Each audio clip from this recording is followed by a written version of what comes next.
¿Cómo están? ¿Cómo les ha ido? Se me olvidó traer café, pero bueno. Estaba, yo creo que está como de la semana anterior. No, la inventaron ahora. La pusieron me limpio la boca. ¿Hay algún pirigüín saltando ahí? No. Esencios. No, estaba puesta. Oye, sí, pues mira, el viernes que pasó, como a las 2:30, 1 de la mañana, me llamaron del colegio que sentían ruido y veían que se prendían y se apagaban luces en el comedor y golpes, y que estaban asaltando, o sea, que estaban robando el colegio. Entonces, yo soy parte del. Sí, con este país no pasa. Y yo soy parte del comité de seguridad de la escuela, de la población. ¿También? Sí, pues yo soy. Yo lo digo, pero disculpen, lo voy a decir, pero no es para apuntar a nadie, porque yo también soy viejo ya. Yo soy la vieja de la casa 11 y 12, porque tengo toda la arma comunitaria y soy la casa 11 y 12.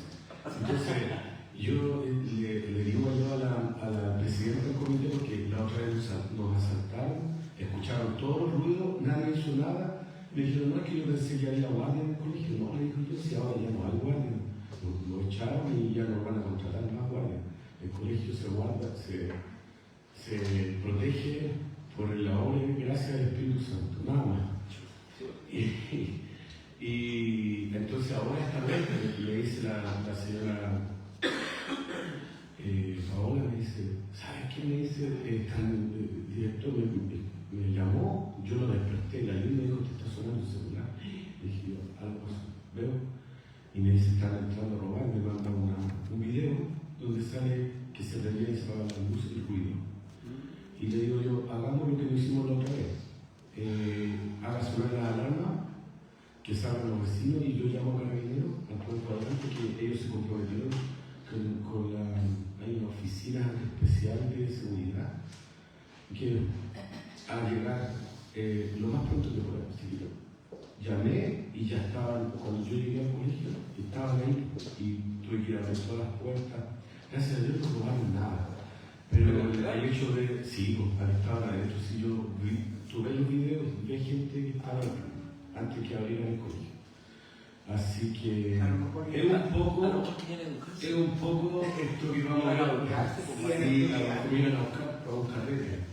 Y a lo mejor, y esto tiene que ver con sentir cosas y a partir de eso reaccionar en la predica, ¿ya?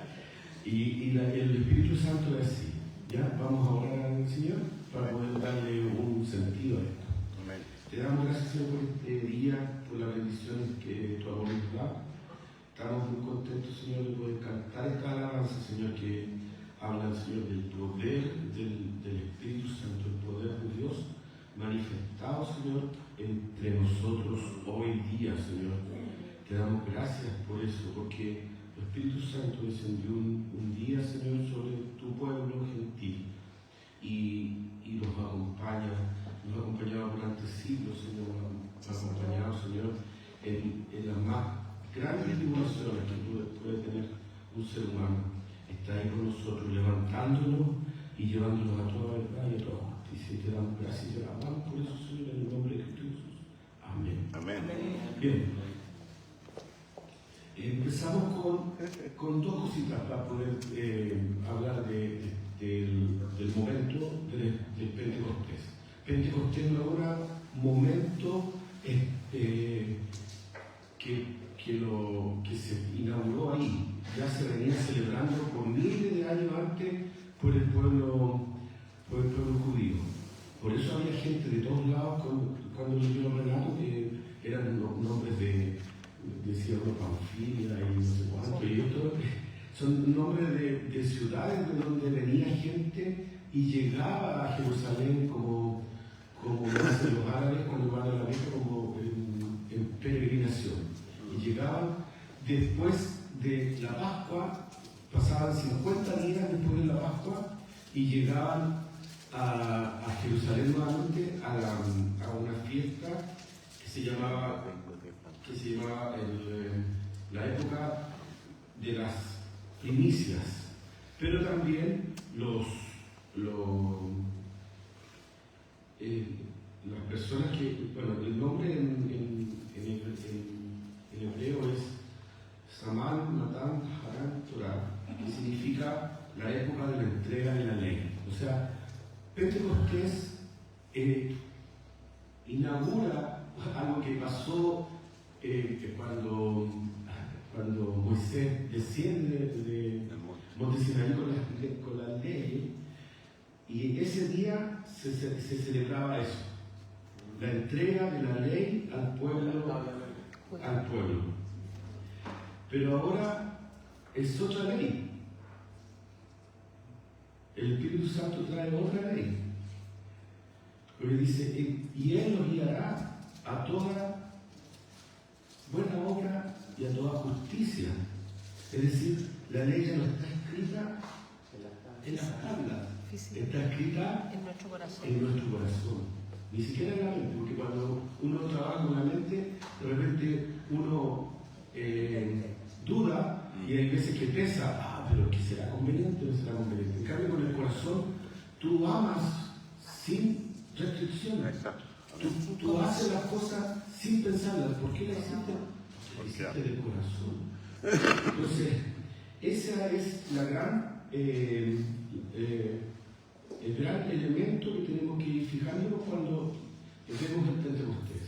Pentecostés no pasa porque a ellos se les ocurrió esa fecha, sino que era una fecha ya programada dentro del calendario de celebraciones judías, ¿ya? Pero coincide con la entrega de la ley de parte de Moisés al pueblo, coincide con el que el Espíritu Santo descienda sobre estas personas que están reunidas acá, ¿ya? Entonces dice, cuando llegó el día de Pentecostés estaban todos unánimes juntos. ¿Qué tiene que pasar para que el Espíritu Santo descienda sobre unas personas? Estar unánime juntos, o sea, no solamente estar en comunión con Dios, sino que estar todos conectados juntos en alguna meta, en un propósito, en este caso un propósito divino, cuando tú te haces cristiano. Creer en Jesús. Vamos por ahí, ¿ya? Cuando llegó el día de Pentecostés ya habían pasado 10 días de que Jesucristo había sido tomado y llevado al cielo. Y Jesús les previno y les indicó cosas concretas que tenían que hacer y les prometió, les dio una promesa. Les dio la promesa de que en Hechos 1:3 dice ahí, Jesús le había ordenado que esperaran la venida del Espíritu Santo. No podía moverse de ahí. Y la tarea y la historia de vida que iba a llevar a esta iglesia primitiva, a estos hombres que reciben el Espíritu Santo, era tan potente y tan magnífica que no podían llevarlo a cabo sin la ayuda del Espíritu Santo. Por eso Jesús les dijo, no hagan nada todavía, porque la orden era Judea, Samaria y hasta el último de la tierra. Pero antes tenían que esperar el Espíritu Santo. Los discípulos no estaban exentos de conocer la obra del Espíritu Santo. La habían visto ya en Jesucristo.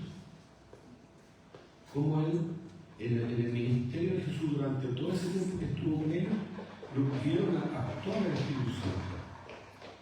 El relato de cuando el Espíritu Santo, después que Juan el Bautista bautiza a Jesús, que baja una paloma y dice, este es mi Hijo amado, que tengo. Eso lo habían visto el Espíritu Santo obrando en los milagros, en la capacidad que Jesús había demostrado para poder, en la dependencia, que había demostrado para su capacidad. Los discípulos también habían experimentado el poder del Espíritu Santo cuando salieron a servir. En Lucas 10, del 1 al 20, cuando los mandan de dos en dos a predicar. ¿Para un poquitito? Ya. Y los discípulos oyeron, en Juan 14, del 15 al 18, oyeron a Jesús prometer una nueva obra venidera que estaba basada en el Espíritu Santo. Los discípulos recibieron el Espíritu Santo de una manera nueva después de que Jesús terminó su obra en la cruz e incluyó un nuevo pacto en su sangre. ¿Se acuerdan cuando celebramos la Santa Cena? Decimos, este es el nuevo pacto en mi sangre. Eso es. Entonces, y vemos en el versículo 2, y de repente vino del cielo un estruendo, como de un viento recio que soplaba, el cual llenó toda la casa donde estaban sentados. Y se les aparecieron lenguas repartidas como fuego, asentándose sobre cada uno de ellos. El Espíritu Santo no es que es primera vez que está sobre el pueblo. El Espíritu Santo, cuando reposó en el pueblo elegido, lo hizo también, pero de otra manera, lo hizo en forma comunitaria. O sea, el Espíritu Santo reposaba sobre el pueblo elegido, pero ahora era sobre gente que no eran exclusivamente judíos, sino que también había gentiles. Y lo otro es que fue individual, una lengua de fuego sobre cada uno.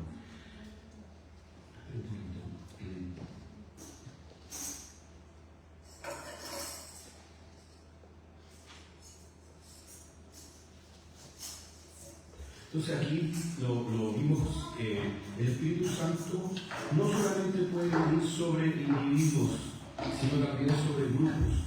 Por ejemplo, vemos cuando en Hechos 2.4, en Hechos 4.31 y en Hechos 10.44, vemos, por ejemplo, que familias completas reciben el Espíritu Santo después de ser bautizados. La hija la familia de Centurión, de Cornelio y de otros siervos de la iglesia primitiva de ese tiempo, reciben el Espíritu Santo en forma grupal, pero en función después del bautismo. El don del Espíritu Santo se da a menudo cuando Dios trata con la carne que aún no muere. Eso yo lo anoté acá y me pareció súper importante. O sea, el Espíritu Santo jamás va a tratar con alguien que está todavía sin entregar su corazón al Señor. No ha sido transformado. El Espíritu Santo no es una fuerza, es la tercera persona de la Trinidad.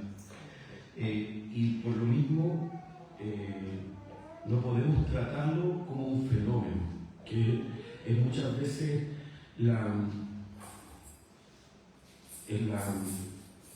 decir la palabra fea, es como la perversión o el mal uso que se le ha dado actualmente. Entonces, es difícil decirlo, pero lo tengo que decir. Entonces, cuando iban a ser llenos del Espíritu Santo, los discípulos y las personas que estaban ahí, que no eran pocas, eran alrededor de 70, antes de ser llenos debían reconocer su vacío. Antes de ser llenos debían tener obediencia al Señor. Antes de ser llenos tenían que reconocer que no contaban con los recursos intelectuales y físicos y espirituales para hacer lo que el Señor les pedía que tenían que hacer. Recuerden que muchos de ellos murieron aserrados, crucificados, quemados, fritos en aceite, comido por leones también. Entonces, imagínense si yo no tengo el poder del Espíritu Santo para aguantar eso, aguantar las cárceles que vivió, por ejemplo, Pablo durante años, y las cárceles como las de ahora. Entonces, cualquier cosa de esas, sin la ayuda del Espíritu Santo, sin la guía del Espíritu Santo, y hace lo imposible. Y por eso el Espíritu Santo se presenta, dice acá, como un ruido que venía desde el cielo, un viento recio. O sea, se presentó en función de algo, un fenómeno que se tenía que escuchar. El Espíritu Santo, en el transcurso de toda la Biblia, siempre ha sido caracterizado como un aliento, como un viento de Dios. Lo podemos ver en Génesis 1:2. ¿Qué tiene Génesis 1:2? Más fácil echarle algo. Y todos se lo saben. Lo que pasa que Y la tierra estaba desordenada y vacía, y las tinieblas estaban sobre la faz del abismo, y el Espíritu de Dios se movía sobre la faz de las aguas. se movía sobre la faz de la osa, era como una neblina, como un viento. En Génesis 2:7, mira, ¿qué es lo que dice el Espíritu de Dios? Génesis Sí, 2:7. 7.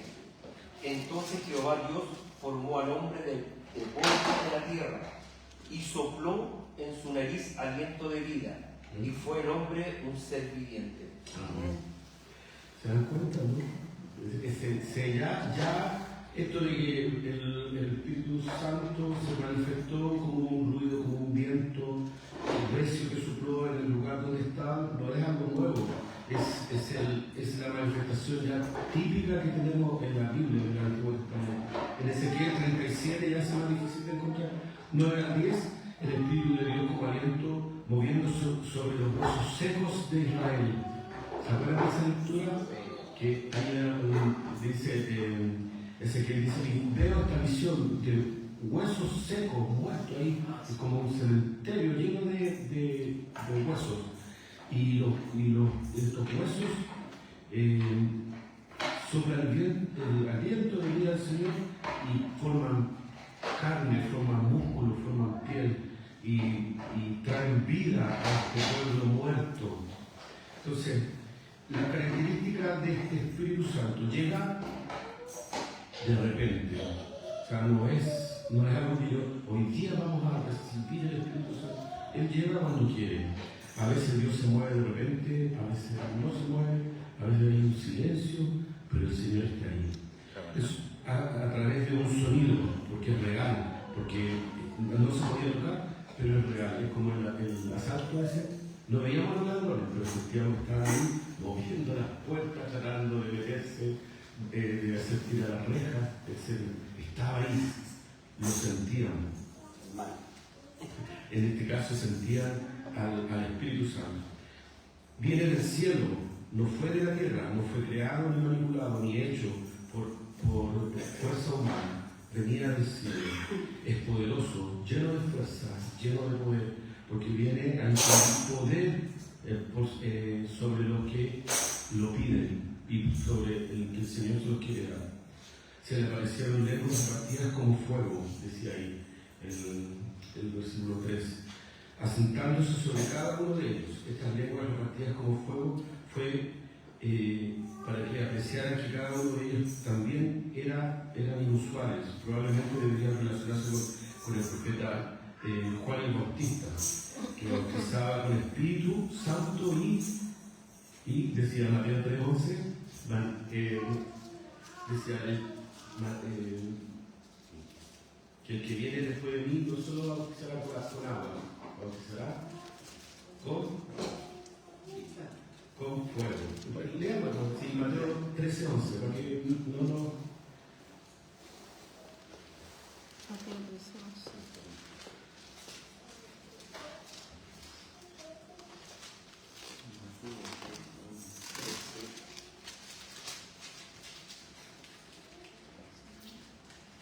Te leo Mateo 13:11. Ya tenemos tiempo. Dice Mateo 13:11.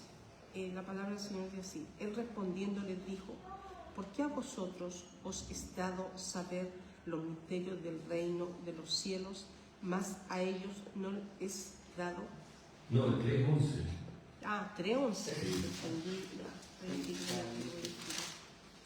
Mateo 3:11 dice: yo a la verdad os bautizo en agua para arrepentimiento, Pero el que viene tras mí, cuyo calzado yo no soy digno de llevar, es más poderoso que yo. Él os bautizará en Espíritu Santo y fuego. ¿Te das cuenta?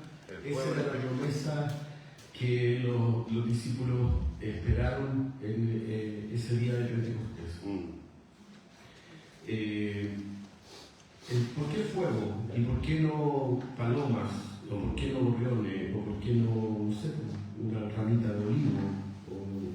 ¿Por qué fuego? ¿Qué significa fuego? Porque fuego de cura. Claro, porque Cura el de fuego es un purificador. Cuando nosotros no somos orfebres, no tenemos esa experiencia pero podemos verlo en la tele, cuando en las fundiciones, el cobre, echan todo, las piedras, todo, y después eso se funde y sale el material puro, ya sea oro, cobre, etc. Y ¿cuánto se llama?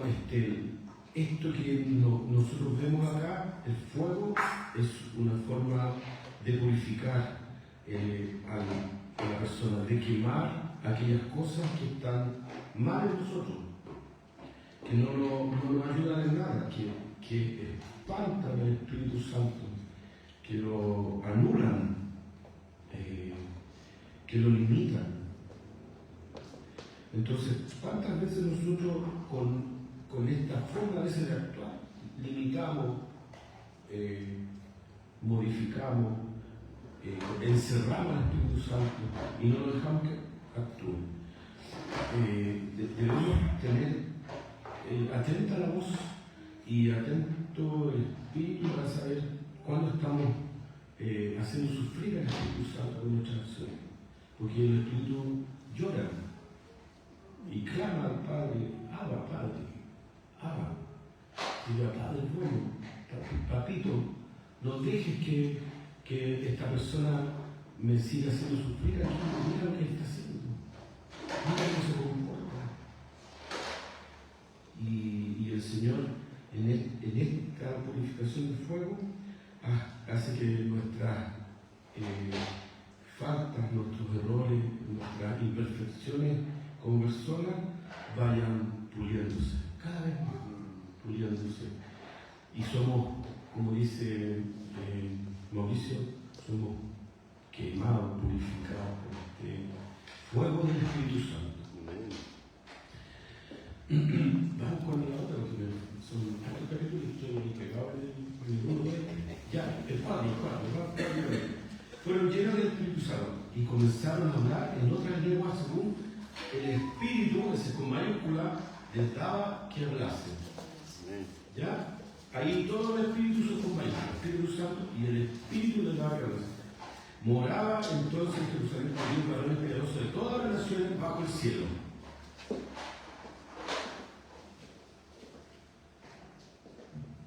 Dice, y hecho este estruendo, se juntó la multitud que estaban confusos, porque cada uno les oía hablar en su propia lengua. Ya, aquí vamos a ser súper claros con respecto a esto. La manifestación del Espíritu Santo es fuego, y después, en hablar en otras lenguas, es específicamente utilizada como una forma de predicación, y es, lo puse aquí, una forma de predicación, y lo puse acá. Torre de Babel inversa, le puse. Lean en Génesis 11 del 1 al 9. Alguien que lo busque y se van a encontrar con... Esto es todo lo contrario de la Torre de Babel. Por eso le puse Génesis 11. Sí, Génesis 11, del 1 al 9. El blanco. Tenía entonces toda la tierra una sola lengua y unas mismas palabras. Y aconteció que cuando salieron de Oriente hallaron una llanura en la tierra de Sinar y se establecieron allí. Y se dijeron unos a otros: vamos, hagamos ladrillo y cosámoslo con fuego. Y les sirvió el ladrillo en lugar de piedra, y el asfalto en lugar de mezcla. Y dijeron, vamos, edifiquémonos una ciudad y una torre cuya cúspide llega al cielo, y hagamos un nombre por si fuéramos esparcidos sobre la faz de toda la tierra. Y descendió Jehová para ver la ciudad y la torre que edificaban los hijos de los hombres. Y dijo Jehová, he aquí el pueblo es uno, y todos estos tienen un solo lenguaje, y han comenzado la obra, y nada les hará desistir ahora de lo que han pensado hacer. Ahora pues, descendamos y confundamos allí su lengua, para que ninguno entienda el habla de su compañero. Así los esparció Jehová desde allí sobre la faz de toda la tierra, y dejaron de edificar la ciudad. Por esto fue llamado el nombre de ella Babel, porque allí confundió Jehová el lenguaje de toda la tierra, y desde allí los esparció sobre la faz de toda la tierra. Entendemos el propósito. Cuando estamos todos juntos, somos todos malos. Siempre es lo que, como yo tengo un par de perros juntos, que juntos hacen pura de barra. No sé por qué. En la ociosidad, pero yo digo, estos son igual que un ser humano. Porque tú tenías un carro chico, se juntan y están calladitos, entonces están solitas. Es verdad. Yo me acuerdo cuando teníamos los trillizos chicos, cada cosa yo te puedo contar, cosas que nunca he escuchado que ha hecho una guagua. Con decirle que una vez llegamos al médico y el médico dijo, la iba llorando, angustiada, decía, mi hijo se va a morir.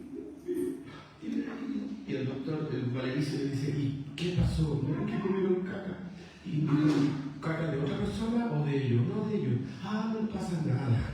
Así de ocioso es el ser humano. Es así de ocioso. Déjame de mentiroso mejor.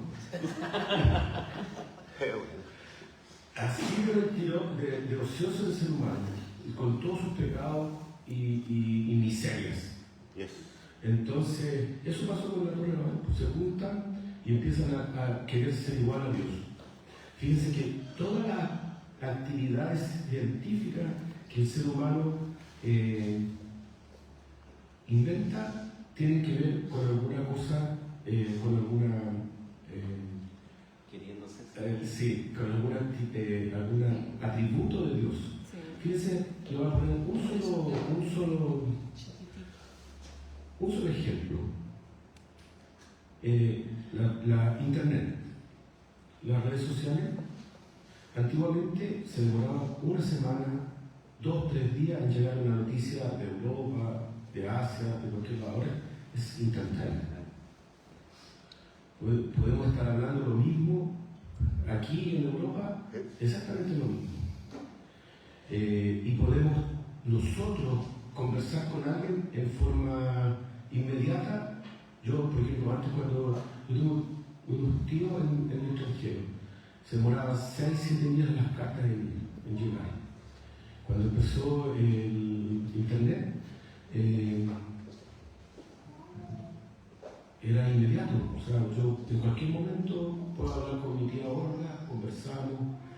Ese atributo de Dios es la omnipresencia. O sea, estamos presentes en cualquier lado cuando queramos.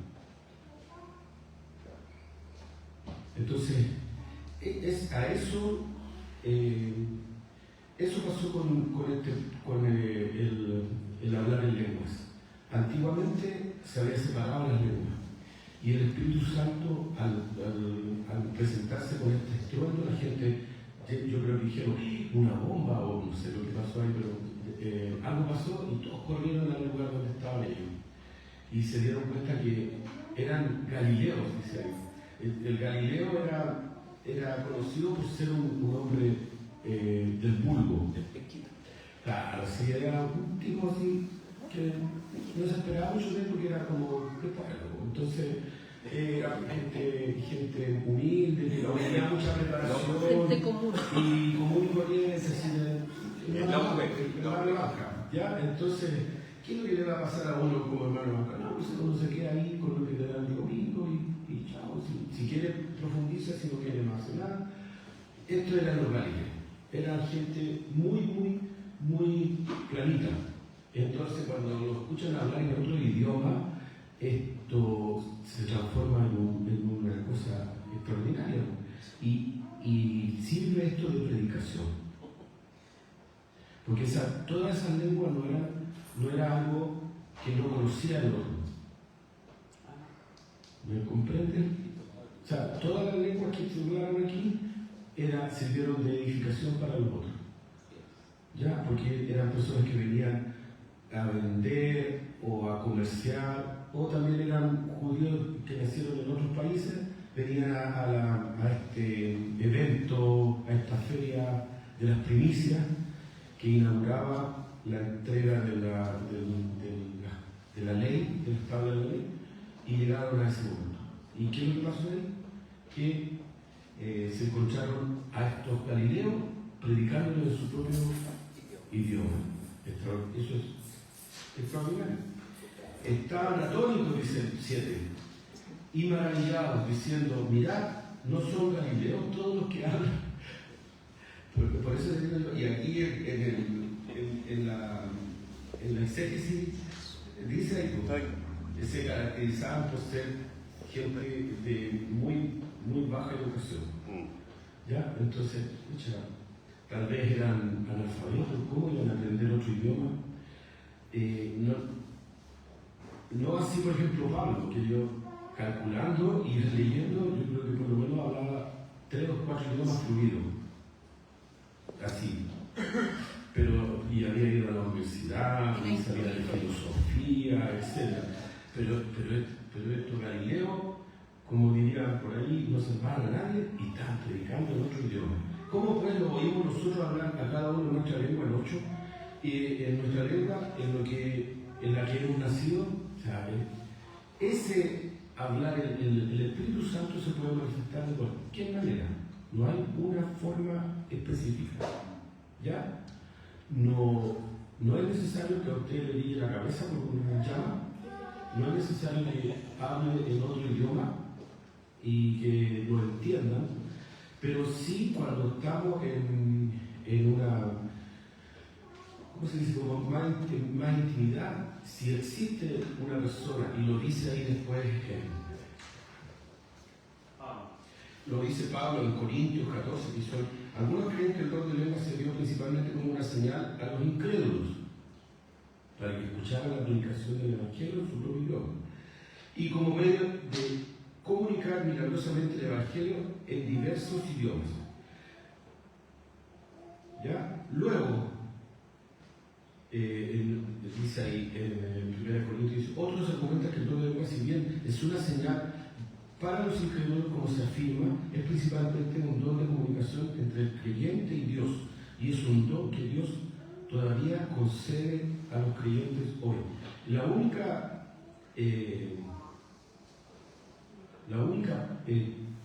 premisa o condición que tiene que tener esta persona que habla en lengua es que exista otro que lo entienda, que lo traduzca. ¿Exista otro, perdón? Que lo traduzca. Tú no podías hablar en lengua así, porque si nadie te entiende, no hay edificación para el pueblo. ¿Ya? Tiene que haber alguien que te traduzca. Sí. Y si estás hablando en lengua y hay gente extranjera que entiende, es porque es como le pasó a estas personas que predicaron el Evangelio y hablando maravillas de Dios cristiano. ¿Ya? Esas son las condiciones. Y ustedes lo pueden encontrar en 1 Corintios 14, 2, 1 Corintios Hechos 2 también, y en 1 Corintios 14, 15, y en 1 Corintios 14, 23, y así. Dice, cuando se practica en la vida corporativa de la iglesia debe ser cuidadosamente controlado el don de lengua, y nunca sin una interpretación dada por el Espíritu Santo. Ahí está, y lo dice ahí 1 Corintios 14, 27, 28. Si quieren, lo buscan y me lo leen. ¿Cuál es, perdón? 1 Corintios 14, 27, 28. Bueno, y los que estaban ahí, como lo leyó muy bien el Renato, habían partos, medos, elamitas y los que habitaban Mesopotamia, en Judea, en Capadocia, y Capadocia es casi la entrada a Europa, a Turquía, y en el Ponto y en Asia. sea, había mucha gente que hablaba idiomas distintos. Lo encontramos lo mismo. En Frigia, Panfilia, Egipto, y en regiones, en 1 Corintios 14, ¿Qué número? 27 a 28. Acá está. ¿Ya sabes? ¿No? Si habla alguno en lengua extraña, sea esto por 2 o a lo más 3 y por turno, y uno interprete. Y si no hay intérprete, calle en la iglesia y hable para sí mismo y para Dios. ¿Se dan cuenta? Separa la Condición condición. Sin embargo, ¿se dan cuenta? O sea, si va a hablar en lengua dentro de la congregación, ni un problema, pero tiene que haber un intérprete. Si no hay intérprete, que se callado. Habla para sí mismo. Para sí mismo, para Dios. ¿Se habían dado cuenta de eso, no? No así lo que pasó, lo que estamos viendo acá, que habían de distintos lados y ese hablar en lengua no eran lenguas extrañas, eran conocidas por los demás y sirvió para hablar las maravillas de Dios, el Evangelio. Cretense, árabe, gastan 3 versículos en nombrar todas las personas que había. Los verbos de Partos, Medos, Elamitas, los que habitaban en Capadocia, Judea, en Capadocia, Mesopotamia, Ponto, Asia, Frigia, Panfilia, Egipto, en regiones de África, quizás de dónde, más acá de Cirene, y romanos, que hay romanos aquí residentes, tanto judíos como prosélitos, quiere decir que aquellos que no eran judíos, pero se habían convertido al judaísmo. Cretenses, árabes, y los oímos hablar en nuestras lenguas las maravillas de Dios. ¿Ya? Queda súper claro. Y entonces estaban todos atónitos, es decir, no tenían palabras para expresar lo que estaban viendo. Y perplejos, diciendo uno a otro, ¿qué quiere decir esto? O sea, ¿qué está pasando? Y por eso le digo yo ahí, esto es Babilonia a la inversa, al revés. O sea, si en un momento las lenguas fueron, ¿cómo se dice? Separadas, claro, confundidas, ahora había el Espíritu Santo, no es que hizo una lengua, sino que habló en todas las lenguas. En Google creo que hay la otra vez fuimos a Barrio México y una chinita, le preguntamos, señora chinita, ¿usted tendrá por ahí cartulina no sé cuánto era? Y la chinita dice, espera, y viene y saca el celular y le dice, habla acá tú, habla acá tú. Y la Biblia habló y la chinita escuchaba y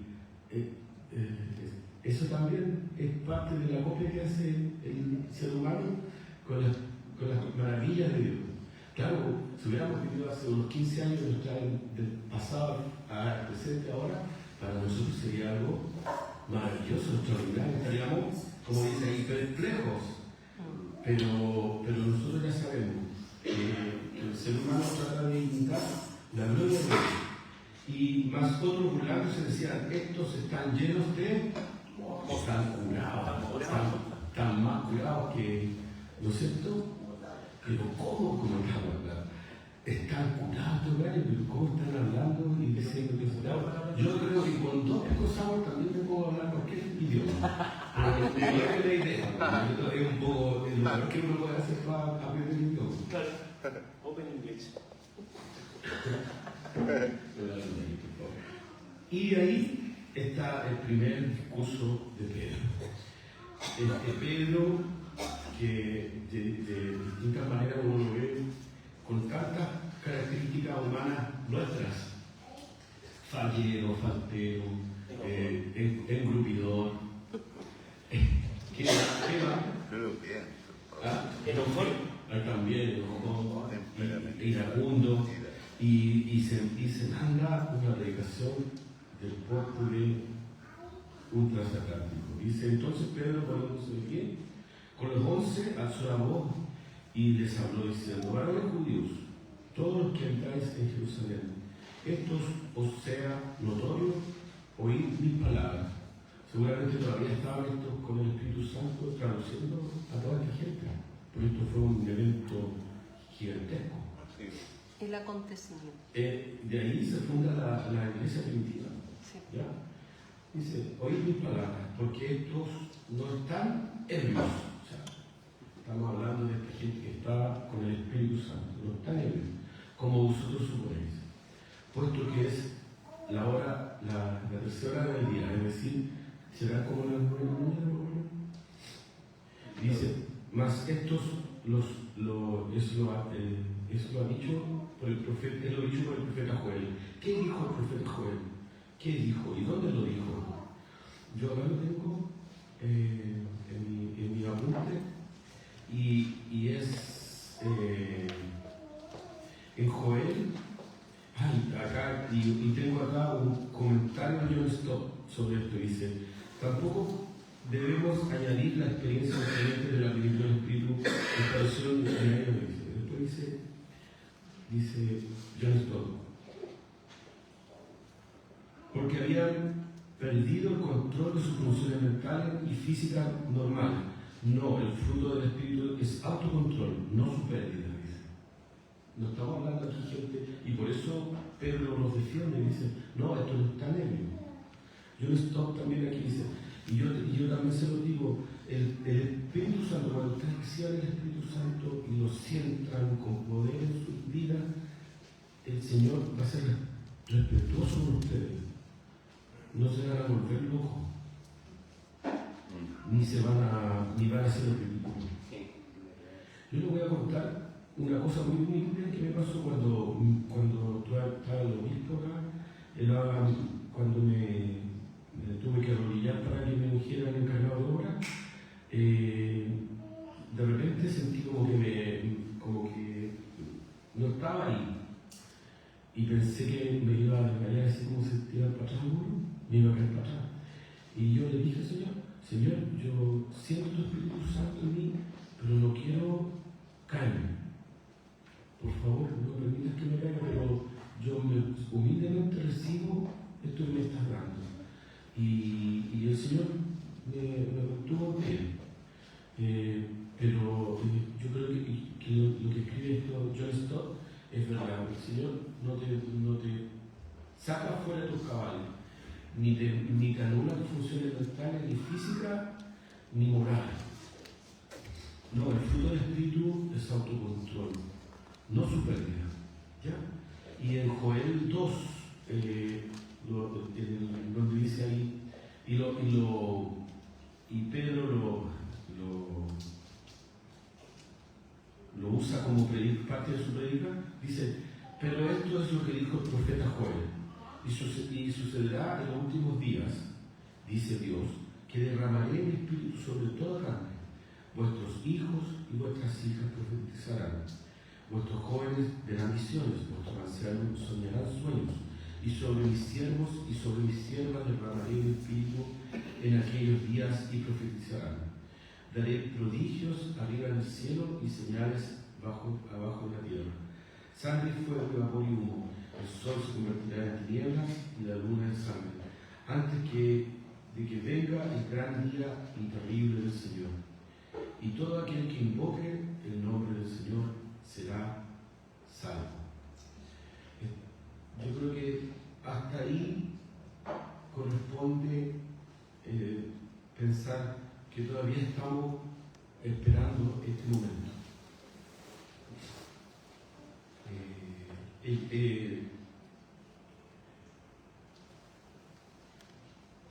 Pedro con mucho acierto nos señala cosas que también nosotros estamos viviendo ahora.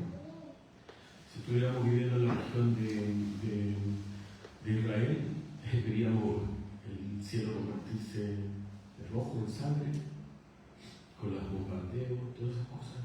Y debemos tener esa visión de mundo, de la unidad de esto. Como nuestra sociedad, ustedes se reían cuando yo contaba del asalto y todo eso, de los estruendos y de todo eso. Y dice, ¿dónde pasa esto? Claro, pasa esto aquí, y pasa seguido. Y aquí vemos cómo el genio humano va degradándose cada vez más. Y vemos que el Espíritu Santo nos está guiando a toda verdad, a toda justicia. Y no podemos abstraernos de esto que nos dice Pedro. y todo aquel que invocare el nombre del Señor será salvo. Ese es nuestro propósito. Llevar a nuestros amigos, a nuestros familiares, a nuestros papitos, a nuestras mamitas, a nuestros queridos hijos, a nuestros compañeros de la pega, a nuestros vecinos que tanto nos cuidan, llevarlo a los pies de Cristo, para que todo aquel que invoque el nombre del Señor será salvo. Y pedirle al Espíritu Santo que nos dé la posibilidad de, como estos que recibieron estas lenguas de fuego, nuestra lengua también se suelte y poder hablar de las maravillas de Dios. Maravillas de Dios. No espero menos del Espíritu Santo, ni espero menos de mi corazón entregado al Espíritu Santo. ¿Tú esperas algo parecido? Amén. Amén. Te damos gracias, Señor, por este día de Pentecostés, porque tú derramaste tu Espíritu Santo entre nosotros. Y hoy prometes, Señor, seguir derramándolo a quienes lo pidan, Señor. Hoy te pedimos, Señor, que derrames tu Espíritu Santo a nosotros. Que no nos dejes, Señor, papá, porque hoy día estamos invocando el nombre del Señor.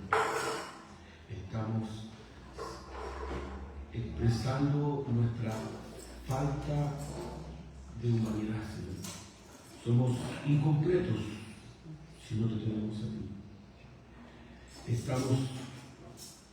Esta obra que tiene que ser probada por fuego está incompleta si tú no la has probado. ¿Y cómo la vas a probar si no invocamos a tu Espíritu Santo, a este fuego, Señor, eterno, que va a limpiar nuestros corazones y nos promete, Señor, llevarnos a otro nivel en la relación contigo, Señor? Deseamos eso, Señor. No nos dejes aquí, Señor, en silencio, sino que tú derramas el Espíritu Santo. Aquí en esta semana, Señor, tu voz esté tratando con nosotros. Tu Espíritu Santo trate nuestro carácter, nuestras heridas, nuestra falta de amor. Y nos permita, Señor, ser un poco más parecido a este Cristo que murió en el Calvario. Te damos gracias por esta predicación, Señor, por esta palabra que tú nos has dado hoy día.